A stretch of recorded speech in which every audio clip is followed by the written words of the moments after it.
Good morning, good afternoon, wherever in the world you may be joining us from.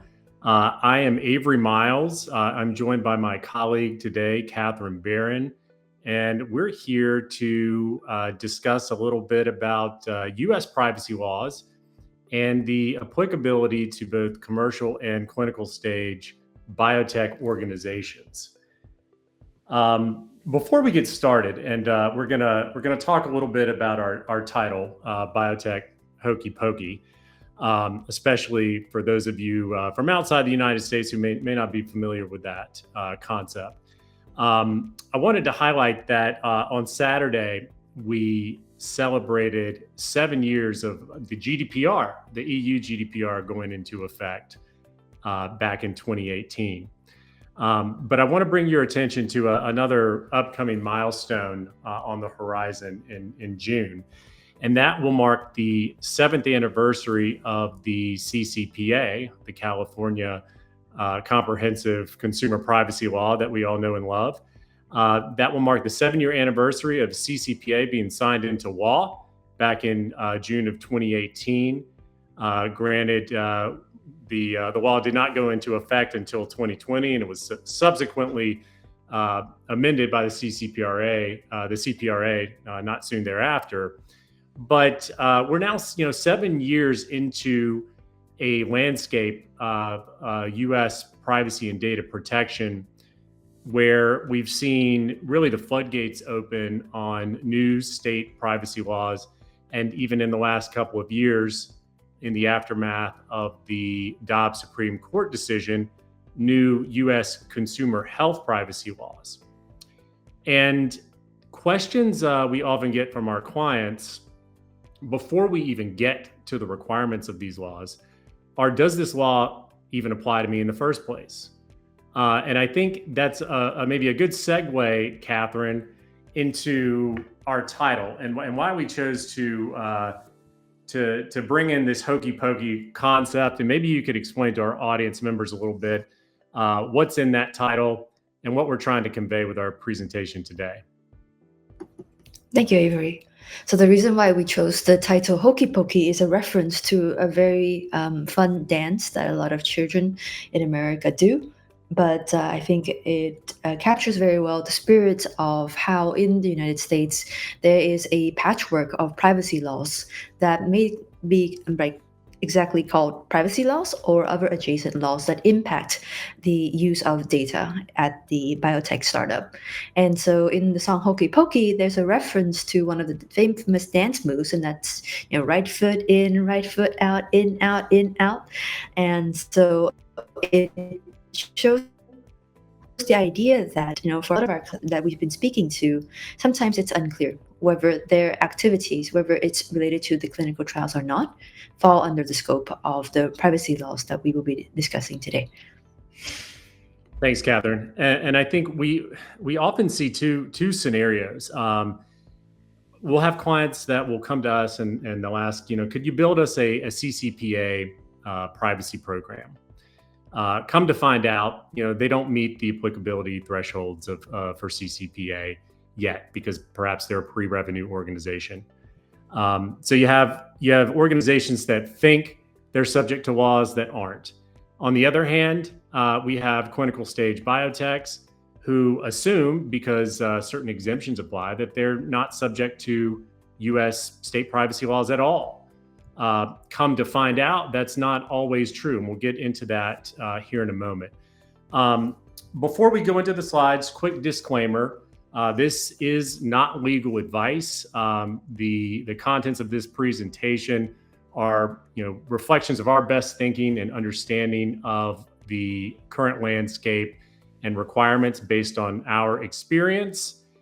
And we are not providing legal advice as your attorneys. In fact, we're not a law firm. And that's a segue into our next slide, Roger. Just a quick intro into MyData-TRUST. Who are we? MyData-TRUST is a boutique data privacy consultancy specializing exclusively in the life sciences sector. So we were founded in 2017. I know I mentioned GDPR, the GDPR anniversary. We were founded initially to provide outsourced data protection officer and DPR services for U.S. clinical trial sponsors conducting studies in the European Union who needed to build GDPR compliance programs in order to execute those studies. Since that time, we've expanded globally, both our locations, as you can see here, but also our service offering. So we're now a full service global privacy advisor, including services to support our US privacy and data protection compliance programs. Roger, next slide, please. So, Catherine, I'm going to hand it back to you to tell us what it's all about. I know we took poetic license. We're a little bit out of order with the Hokey Pokey song here, but maybe if you could give us an overview of the current landscape at the state and federal level. Yeah, happy to do so. Thank you, Avery. So throughout this presentation, we will be referencing the term U.S. privacy laws. But when we say that, what do we actually mean? There are actual privacy laws that are called consumer privacy laws and laws that are dedicated specifically to health data, highlighted in blue, consumer health privacy laws. But there are also other laws that reach further back in time. It's the Video Privacy Act, not mentioned here, but also there are kind of adjacent laws about genetic privacy, about data broker laws, and most recently the AI laws that's popping up in some of the states that we see. And then at the federal level, we see a mix of federal laws, regulations, and rules that are sectoral but also broad-based for some of them. So the most common one would be the Common Rule, which applies to federally funded research for 45 CFR 46. This Common Rule will be referenced throughout my section on the state consumer privacy laws, as you will see later on. Then there's also some FDA regulations, again, at the federal level. Then this is for 21 CFR 312, which basically governs obligations to conform with the protocol. So in the event of a serious breach, very much like a breach of GCP in Europe, there's also an obligation to notify here. So this basically applies to the IND applications. And then there's your typical 21 CFR 50 and 56 for informed consent and other obligations as it relates to a clinical trial. And then I think the specific thing we wanted to call out also is the Department of Justice's bulk data transfer rule. And apart from these federal legislation, there are also executive orders, such as the data privacy framework that governs contractual transfers of information outside of U.S. borders. And then there are actions by the Federal Trade Commission, which we will not cover today. Today's focus will be on the 3 segments that are highlighted in blue. Avery, do you have something to add? Yeah, I just want to add, I know we mentioned HIPAA here, and just to clarify that biotechs are not HIPAA-covered entities. So you're not going to be directly subject to HIPAA in all of its glory. With that said, you're typically going to, at least in the clinical stage, you'll be partnering with investigative sites that are HIPAA-covered entities. So you may see HIPAA authorizations creep into your informed consent documents. You may also be collecting data in other research contexts or data collection contexts that originate as either HIPAA covered data or HIPAA PHI or HIPAA de-identified data. And that will factor in to some of the exemptions and applicability of that data usage under state law. I think we can go on to the next slide, Catherine. Yeah, that's good. So this slide, we will break down for you the 2 main types of state-level privacy laws that we are discussing today. And the first half is the consumer privacy laws, and the second half are the consumer health privacy laws specifically. So currently, we have about 20 consumer privacy laws at the state level that are signed and effective. And what are in the kind of general requirements that we're seeing. Again, what we are representing here will vary by jurisdiction when we go into the weeds. So here are more strategic takeaways. At the core of these consumer privacy laws is a need to provide transparency and choice for the consumers.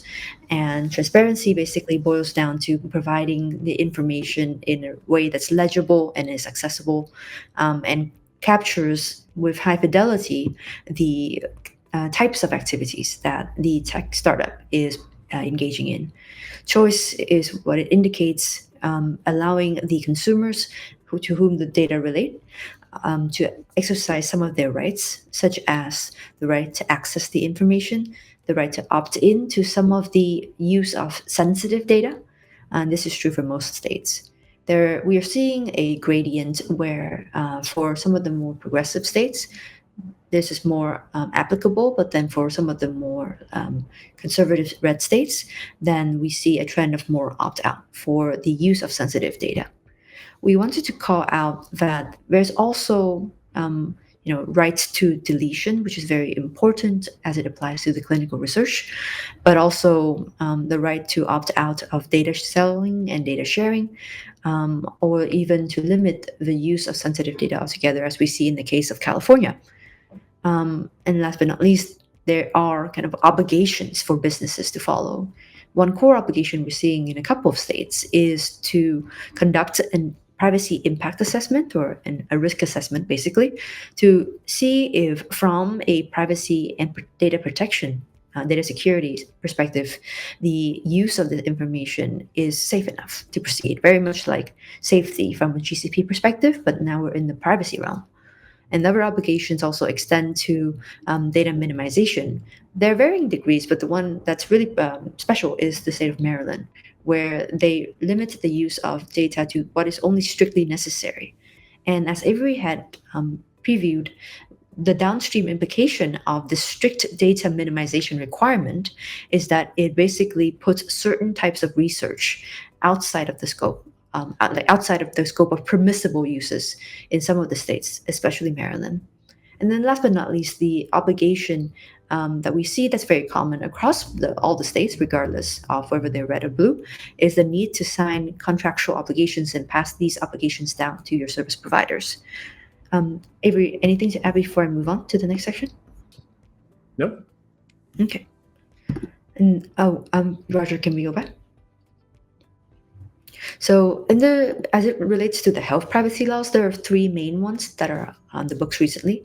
There's the Washington My Health My Data Act. There's the Nevada SB 370 bill, and there are Connecticut amendments to their comprehensive privacy law. So not a standalone law, but amendments to their own generic privacy law.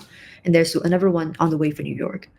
So here, when we dive into the general requirements, I'll try my best to point out kind of the difference between the generic laws and the health privacy laws that we're discussing right now.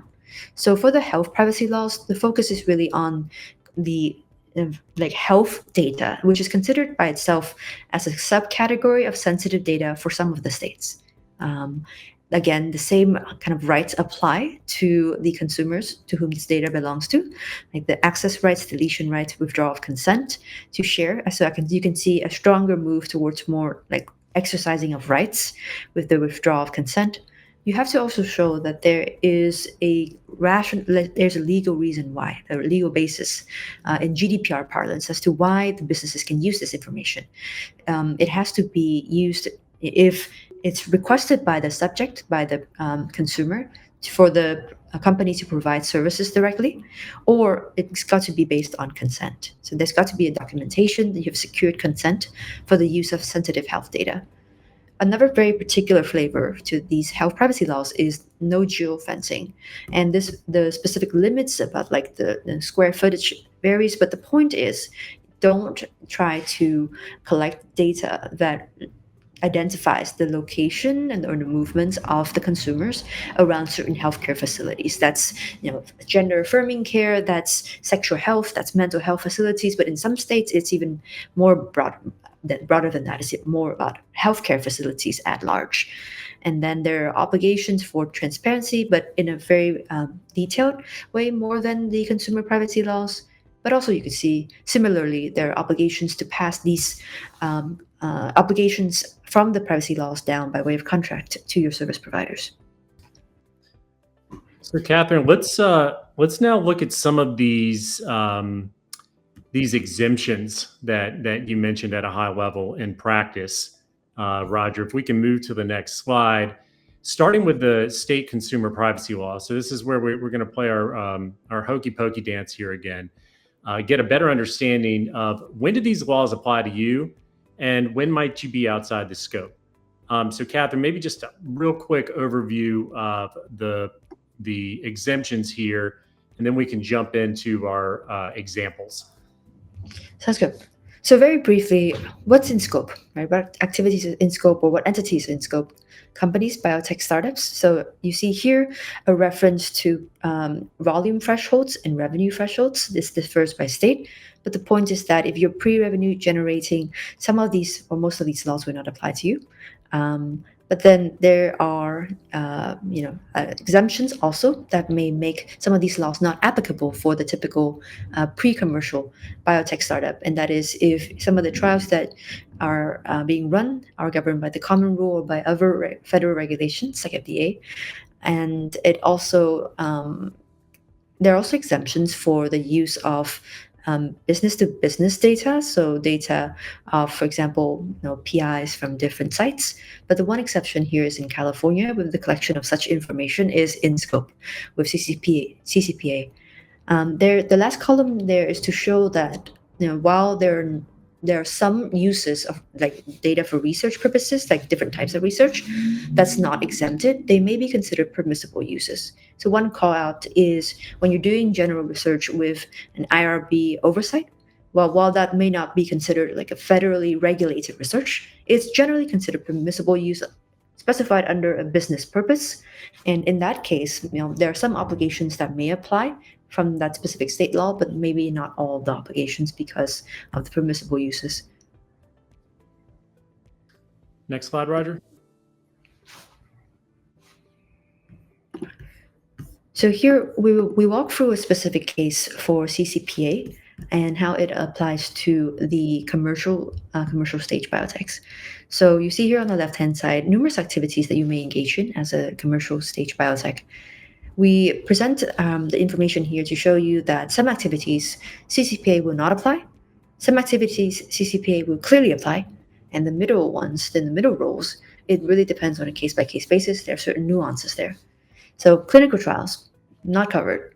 There are no CCPA obligations apply. This is not even mentioning the revenue threshold that a lot of biotechs may or may not meet at this commercial stage.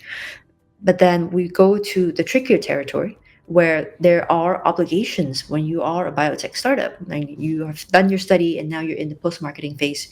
You're trying to follow up and see if the safety profile. Now, this is considered a permitted use under CCPA. What that means is that as long as you're doing this activity as part of the fulfillment of your legal obligation, CCPA will not get in the way of that. You will definitely be allowed to do that. But there are other activities that may not be in service of the legal obligation of safety reporting, in which case CCPA may apply. Now, some of the obligations that are not in conflict with the legal obligation to report safety data is, for example, transparency notices. But in the event where they do conflict, like some provisions do conflict with the legal obligation to report, those provisions will not apply. One example is the right to deletion because of the legal obligation to maintain the safety of the drugs. Then I'll point out one example specifically as it relates to patient education campaigns at the bottom of the slide. So for some of the companies, you may consider running a basically educational awareness campaign to raise awareness about a certain type of disease. And this particular activity does fall under the remit of CCPA. And the reason is that visitors to the specific page engage with this website. From their engagement, you can infer their health status. And that means that the researcher's exemption may not apply to these types of activities. Therefore, CCPA obligations like the transparency notice And also some of the rights, as we mentioned, to limit the use of sensitive data are in play here. Next slide, please.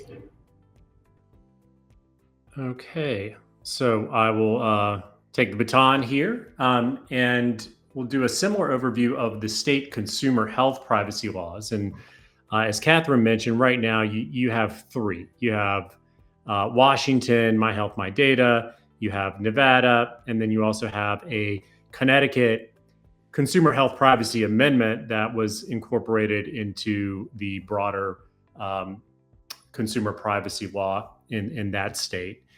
But generally speaking, the major difference that we want to point out here between the consumer privacy laws and the consumer health privacy laws are that there are no threshold considerations here for consumer health privacy laws. What do I mean by that? There's no record volume threshold. There's no revenue threshold. So if you're a small business, you're a pre-revenue stage organization, biotech, and you're not subject to CCPA or consumer privacy laws because you don't meet the minimum record volume processing or revenue thresholds, you still have to consider the consumer health privacy laws. So if you're processing consumer health data and you are not subject to one of these exemptions on the right, then you do need to consider your compliance with these laws. So exemptions, typically these are going to be similar to the ones we just reviewed for the consumer privacy laws. Regulated clinical trials, HIPAA de-identified data, for example, are going to be exempt from the consumer health privacy laws. But in the context of your activities, why don't we take another look, and Roger, if you can move to the next slide, at a few examples. So whereas Catherine went through a use case of a commercial stage organization, this use case focuses on clinical stage biotechs. So really you're engaging in a clinical trial program in support of a market application for a new therapy. You're not generating revenue yet. So generally speaking, again, outside the scope of CCPA, consumer privacy laws in general. But what do we need to think about for these consumer health privacy laws? So I mentioned the clinical trial exemption. So your clinical trial activities will not be subject to the health privacy laws. With that said, you do need to think about what we call clinical trial adjacent activities. So a few examples that we came up with here include pretrial patient recruitment and lead generation. Now, this would be activity that would precede any IRB approved patient advertisements. These are going to be activities that you engage in to collect data to help identify patients and sites, or basically any other use case for that patient data that precedes even the development of your protocol, but certainly precedes activity conducted under that protocol. So for the patient recruitment, we are going to need to consider the health privacy laws. And specifically here, our example is the Connecticut Data Privacy Act. Other activities you're going to want to consider are any sort of patient advocacy or awareness campaign, similar to what Catherine pointed out on her slide. Also think about any data that you collect through a partnership with a data broker, whether that's to identify prospective sites and investigators, or otherwise to build leads on patient populations. If that data is considered consumer health data and is not subject to one of the exemptions that we mentioned on the previous slide, you may very well be in scope for one of these consumer health privacy laws. So Roger, if we could move to the next slide. And Catherine, I'll pass it back to you real quick for the last regulation we want to cover here today, and that's the DOJ bulk transfer rule. There's been a lot of chatter about this in the last month or so. Catherine, let's hand it over to you. Yeah. The most important thing to understand from this particular slide is that this is not actually a privacy regulation, but it's a national security regulation issued by the Biden administration February last year, and it's come into effect last month. And the full enforcement is a couple of months away. But the real point of this particular DOJ bulk transfer rule is that it's going to impact the kind of sharing of research data for entities that are related in countries of concern like China, Russia, Iran, North Korea, Cuba, Venezuela. It applies to both kind of entities with a certain split of ownership, as explained on the slide, but also with employees, contractors, or individuals such as researchers who are residents of who are residents living in the particular countries of concern. And there are various kind of thresholds of what it means to be sending data as a bulk transfer, the word bulk. But the data that's in scope here for privacy purposes is really mostly health data, but with various levels of sensitivity. And the fines, as you can see here, can be pretty hefty and can include also imprisonment.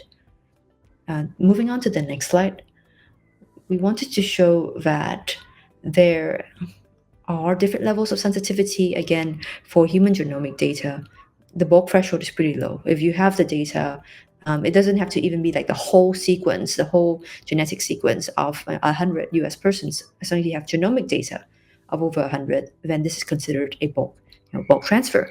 And Avery is going to cover specifically the different types of transfers that are at stake in this particular rule. But the point is to show that there is no mention here of exemptions right off the bat on the front end for de-identified data as defined by HIPAA or anonymized data. And basically, you need to make sure that there are contractual requirements in place to prevent your service providers or your partners from doing bulk transfers to countries of concern, even if immediately you yourself are not engaged in such a bulk transfer. Next slide, please. So yeah, just to pick up where Catherine left off, one point of emphasis here is that this DOJ bulk transfer rule is not a privacy law or regulation per se. It certainly has privacy implications, but this is a national security regulation implemented under a Biden executive order and promulgated by the Department of Justice. And this is to minimize risks to U.S. national security. So for those reasons, you don't have those prima facie exemptions for de-identified, anonymous, or pseudonymized data like you might see under the state privacy laws, for example. But there are three classifications for bulk transfers under this rule. You have prohibited transfers, restricted transfers, and exempted transfers. So prohibited transfers, any sort of data brokerage transfer, bulk transfer is going to be prohibited. Bulk transfers of genomic data are going to be flatly prohibited. One thing I want to point out here, this is very important, even if you are not engaging in any bulk transfers of sensitive data with a country of concern, i.e. China, if you are transferring bulk data to any foreign entity, you need to include contractual provisions in your contracts with these foreign entities to prevent onward transfers of bulk data. And this isn't just a best practice. This is actually explicitly called out in the regulation. There is a category of restricted transfers in certain scenarios. In the interest of time, I'm going to not dive into those too deeply. Bottom line, if you're engaging in a restricted transfer, there is a very robust set of security and compliance requirements that you need to consider in order to be able to make those restricted transfers in a lawful manner. Then finally, exemptions, and this is very important for us. because there are certain transfers that are exempted from the rule that are relevant to biotech organizations. That includes FDA regulated clinical research, if it's research in support of an FDA market application. It also includes what it refers to as regulatory approval data. So if you're submitting to a foreign market application, specifically to a country of concern, so for example, if you're getting China market approval, then that is permitted under certain conditions. And one of those conditions is that you maintain records of any such bulk transfers for that regulatory submission. Roger, if we could go to the next slide. And this is our last example slide where we walk through a few examples that might be relevant to your organization. I mentioned that clinical trial data in support of an FDA application is exempt.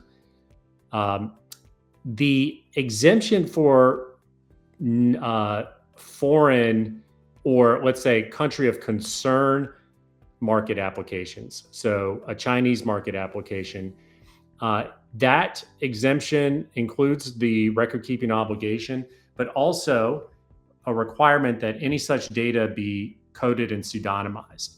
So while a bulk transfer in support of a marketing application of coded data is permitted, you would not be permitted to give a regulator from China access to identifiable personal data for purposes of a regulatory inspection. So it's very important that any bulk transfer for regulatory approval purposes in China is coded data only. A few other examples here. I've got some examples of restricted data transfers. For example, if it's in the context of an investor agreement or an employment agreement, those transfers may be permitted under certain circumstances, provided that there are additional security controls and compliance measures put in place. Roger, in the interest of time, I'd like to move us to the final slide, please.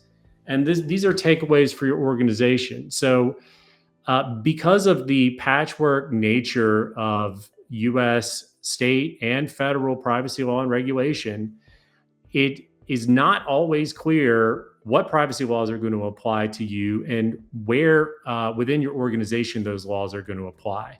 So what activities are they going to apply to? So our recommended next steps for any commercial stage biotech or even clinical stage biotech is to conduct a scoping assessment and mapping exercise to determine your threshold applicability, to determine what activities within your organization might be subject to these laws or any specific exemptions to these laws. Determine whether you're processing consumer health data under the consumer health data laws. And then once you've identified your scoping application, then it's time for that gap analysis and action plan. So that's when you assess what controls you currently have in place at your organization against the requirements to determine what gaps need remediation. Similar concept for US DOJ bulk transfers, a scoping assessment and mapping exercise to determine, number one, do you have any interactions with covered persons in countries of concern? Are you processing sensitive data? Is that sensitive data processing, does that involve a bulk transfer of sensitive data? And finally, are those bulk transfers of sensitive data to countries of concern exempted, restricted, or prohibited? And then once you complete that scoping exercise, that's when you move on to your gap analysis and remediation plan. So MyData-TRUST, of course, we're happy to help you with any and all of this. Roger, that takes us to our final slide, and that's to thank you all for your time today. I did want to call out, Roger, the next slide. just one more time, our Data Privacy for Health Summit that we'll be hosting in San Francisco, September 30th, 2025. We'd love to have you join us if you're interested in participating as either a speaker or an attendee. Please reach out to us. You can reach out to me directly, or you can access our event page at the QR code here. And we'd love to have you. If you have any other questions, please don't hesitate to reach out. And thank you again for your time today.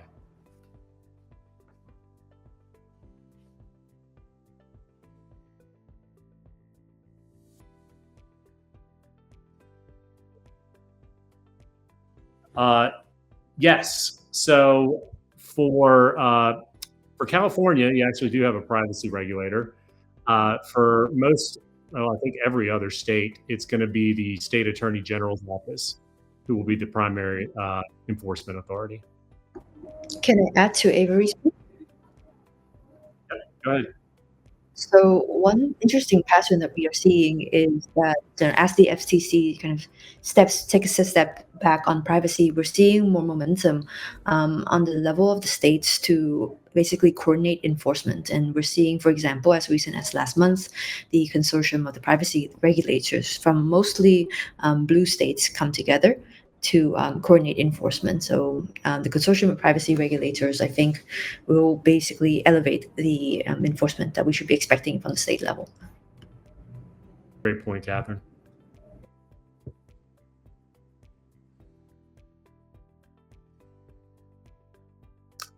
All right. Well, thanks again for your time today. And we'd love to hear from you. In the meantime, go out and be well, and we will hopefully cross paths again soon.